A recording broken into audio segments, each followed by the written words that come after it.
Hey everybody. So Rory is also offering you this equipment trailer.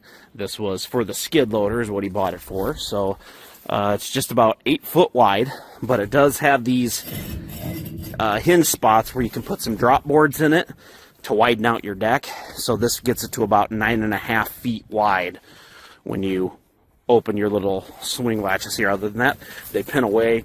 Tires are showing some weather checking. I think these are 5,000 pound axles the way it looks. Plugged in all the lights to my truck. Everything worked except this left rear blinker. Could just be a ground issue because I couldn't get the light to come on at all.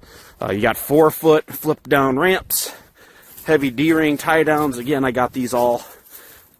You have 3 of them here that also open up coming up the beaver tail.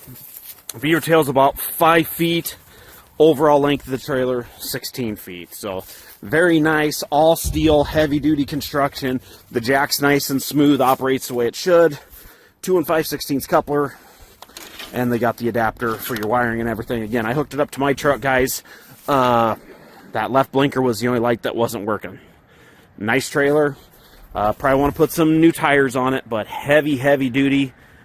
This thing will be able to take a decent sized skid loader and handle it with ease.